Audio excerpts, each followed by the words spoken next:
terms of sensitization, would you say then that the public do people know the laws? Are they privy to the laws? What happens in the courtroom? Well, it's yes and no. Some people know what happens, the procedures in the courtroom. And I'll say that in Ghana, many people don't know the procedures in the courtroom. And I think it's up to us as a nation to demystify the procedures in the court. And the judicial service in these reforms have been trying to demystify the procedures. So, for example, we now encourage lawyers and judges to use simple language, not rely on the Latin words and all those technicalities, bring them to the administration of justice, so that the ordinary people can also appreciate and understand the way the law works in the courtrooms. So it's a very important thing. I think the Ghana Bar Association is also doing that. And the Law Reform Commission is also engaged in doing that. So some of the laws that are written now are in very simple terms. Everybody can read and understand and comply. But there's no point in making a law that people cannot read and understand. It's a way of communicating to the people. So if the people can understand, then we haven't achieved anything. Thank you. Paying your taxes and duties have become much easier. You can now pay through these participating banks on ghana.gov. Visit gra.gov.gh for more information. Ghana Revenue Authority, our taxes, our future. There are also the fraud cases. So you have to distinguish between those who have genuine concerns and are going there to get sort of judgment, and also those who default. And today, the level at which we enforce compliance through prosecution is more or less non-existent. But meanwhile, prosecution is part of the procedures for enforcing tax collections. And therefore, we also want to engage them and to understand these issues, and then to start an effective prosecution of the citizenry if they fail to honor their tax obligations.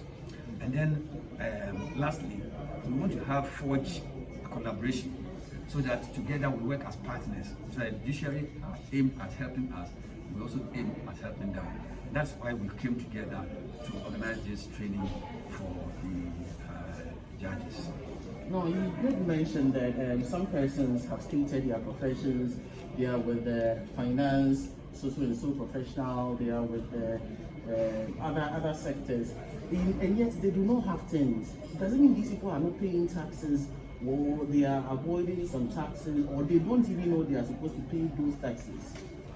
Okay, as I mentioned, you know that we took over the database from the Ghana card, and people have asked, what are we going to use this data for?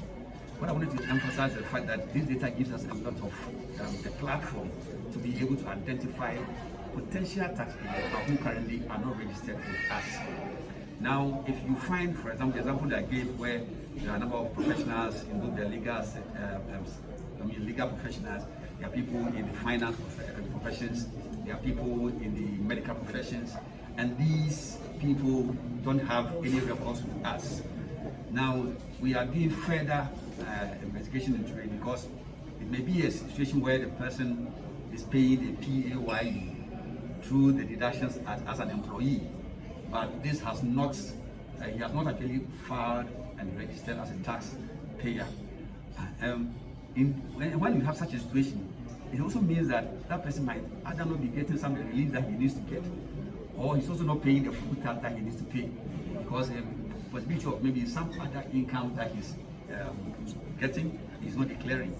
And so it is, and then again, it also means that he's not being compliant in terms of filing. And then it can also be the case where he's not paying at all. So these are the options, the situations that we may find. And it's important that we get to this level. And there are a number of such ways. So if that's what you find out, so what we are going to do is going to engage these people. And because fortunately in the database, you have their mobile phone numbers, you have their residential addresses by the Ghana, what you call the GPRS. So it's very easy to be able to get direct contact with the person and then find out. So what we will encourage the public to do that we encourage people to do voluntary compliance. If you know that you are a professional, you do an income, you have not done it, we do have a database. If we want to encourage you to just go to any of our offices and start making sure that we are filing. If we also come to you and we find you also work with you and make sure that people do voluntary compliance, because we want to engage and make sure that we increase the database of the taxpayers from the 6 million that we had as at the end of 2020 to over 40 million as per what we have gathered from the Ghana card database. All right, so you did indicate that this particular training is part of reforms that the GRA is carrying out to ensure that there is enough domestic revenue mobilization. This particular year, it sets, 60 billion Ghana cedis as provisional tax revenue. We are in the second part or second half of this year. How close are you? I must say that we are very close, and I think that because the media review will be coming on very soon, I want to leave the details to the Honorable Minister so that when you put it, I don't take the wind out of the sea. But I want to say that we are doing quite well as far as the targets are concerned. Okay, so what about the tax court that you indicated that earlier that you are going to set up to help with the prosecution of cases? In fact, what we are doing today is part of the process that we are aiming to. So what we have done is that we have engaged with His Lordship, the Chief Justice. He has given us the one who will head that task court. He has given us where the court will be. Now the next level is to train the judges who will be part of the process of, and so that's what we have started. So our milestones are on course, and so we are aiming that by September the course will start functioning. So we have set various milestones, the training, the setting up. In fact, we have recruited new lawyers who are part of the prosecuting team, and then we have also training our staff on how to be able to gather the necessary data and the correct data that makes a tax case prosecutable. So we have gone through all this training. So it's all part of the process. And our determination is that by September it should kick off. With this coming into force, then we intensify sensitization with regards to the tax laws, because a lot of Ghanaians are not aware of a lot of the laws. Ignorance, we say, is no excuse. But this is the case whereby you ask the ordinary Ghanaian on the street, do you know the taxes you are supposed to pay and all that? What is the GRA going to do? Thank you very much. That's a very important point. We are intensifying our education. We have done some collaboration with the Ministry of Information, and we are expecting that from next month you will see an enhanced campaign, so that we will bring it down to the level of even using the mobile Ministry of Information vans to talk to people within the various communities. There will be a lot more adverts, there are a lot more social media. We have set up internally our own studio or social media kind of TV, where we are also doing some education over there. And I agree with that. And as I said at the forum, combination of encouragement and also the enforcement is very, very important. And therefore, we want to do both to ensure that people become aware of their responsibility and can do voluntary compliance, as well as if they don't do the voluntary compliance, then we'll have to do the enforcement. Okay.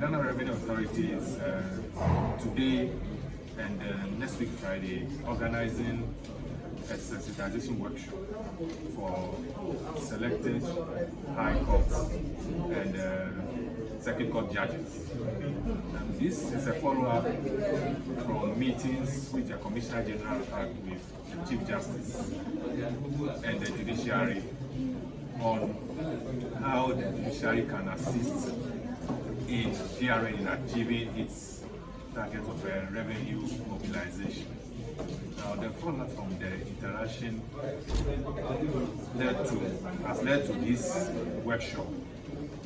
The aim of this workshop is one, to educate the judges on our tax laws, and of course, as tax-paying individuals, they will also be educated on how to comply with their tax obligations.